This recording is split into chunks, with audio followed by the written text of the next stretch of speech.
If you're building a column that's 11 inches at the bottom and tapers down to 7 inches at the top, and this is the line you want to cut. Here's a quick trick. Just measure 5 1/8 inches inward from this line, mark it. Thank you so much for stopping by my channel. Today, we're going to build a tapered column. I really hope this video helps you guys out. Let's get right into it.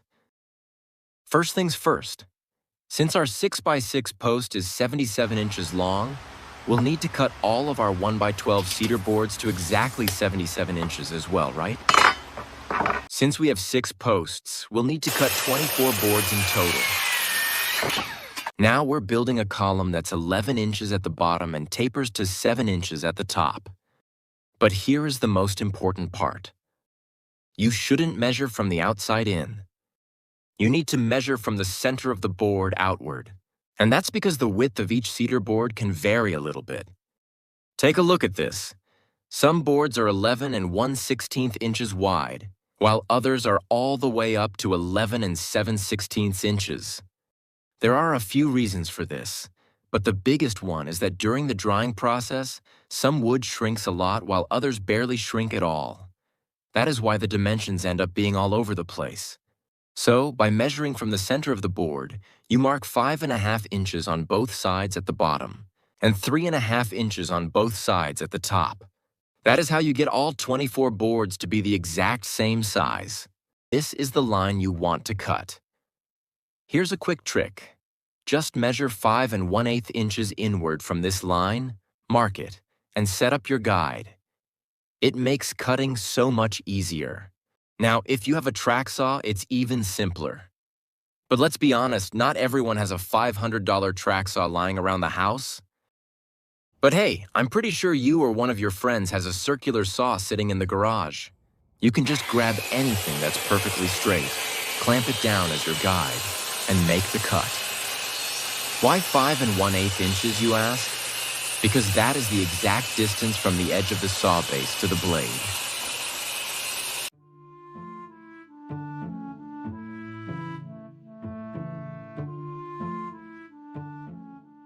Every saw and every manufacturer is a little different, so make sure to double check the exact distance from your blade to the edge of the base plate before you start. Alright, now that everything is ready, let's just double check that the saw blade is set to a perfect 90-degree angle, and let's start cutting some boards. Just as a quick reminder, this exact distance right here is 5 1/8 inches. As you all probably know, when you're making the cut, it's much better to go slow and steady rather than rushing through it. And try not to stop in the middle, make it one continuous pass, and you'll get a beautiful, smooth finish. The key here is to make sure the edge of the base plate stays pressed tight against the guide the whole time. You don't want any gaps between them if you want a perfectly straight cut.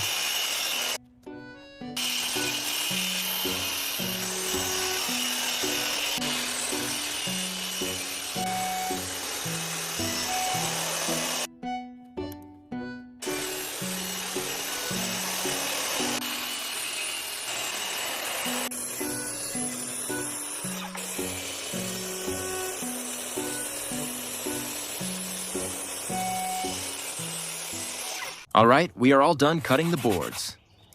Now you could just use them as they are, but you might notice some slight saw marks left along the edges. If we just give these edges a quick light sanding, we'll get a much cleaner and sharper finish, right?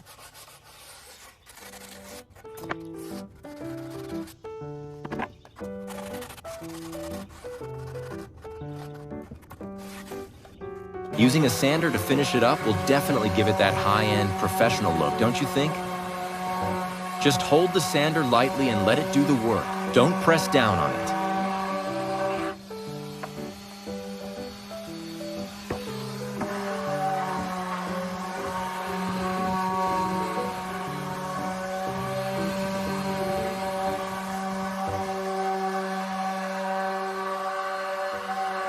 All right, I think we are finally ready to put this all together. Now, there are a few very important things you need to keep in mind when putting this together. It's best to assemble these boards with the knots facing inward whenever possible, so you get a much cleaner look on the outside. Some of these boards might be heavily warped, while others are just slightly bent. So, make sure to mix and match them properly as you assemble to balance everything out. Also, whatever you do, do not drive nails into the knots. The wood around a knot is extremely hard, so if you try to nail it, the knot will either split right open or the nail will just shoot out.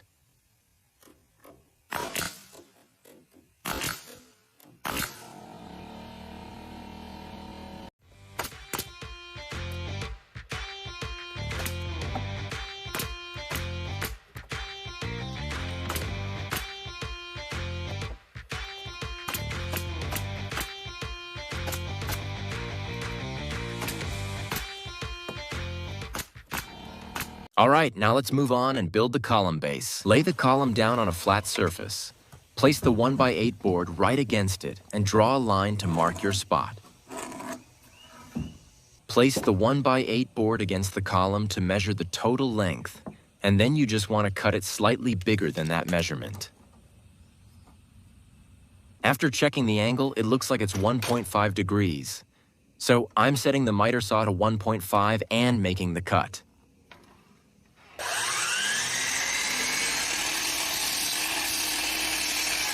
Mark that measurement we took earlier onto the 1x8 board.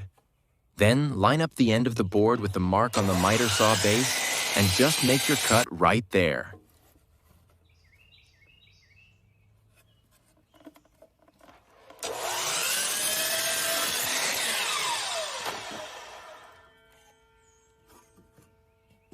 Since the 1x8 base has a 1.5 degree angle instead of a square cut, all you have to do is flip the board after each cut.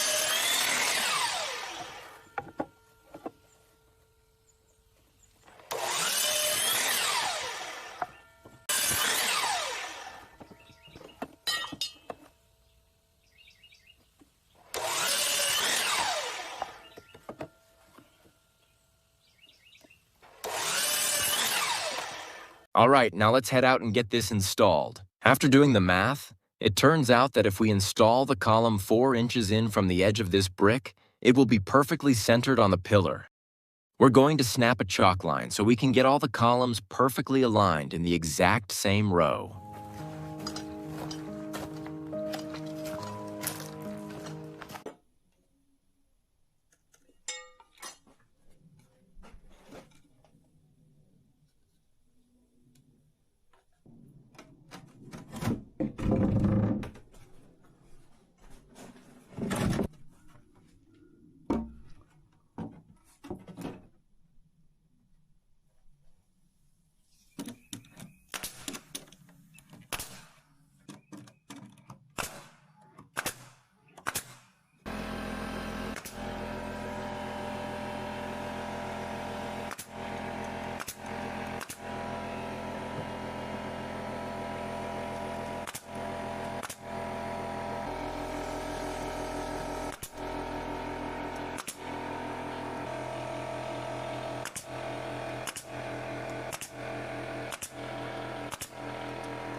For the top, we're going to drive nails directly into the 6x6 post to secure it.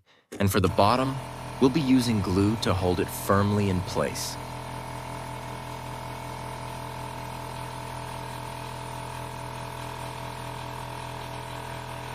Next up, we're going to install the base.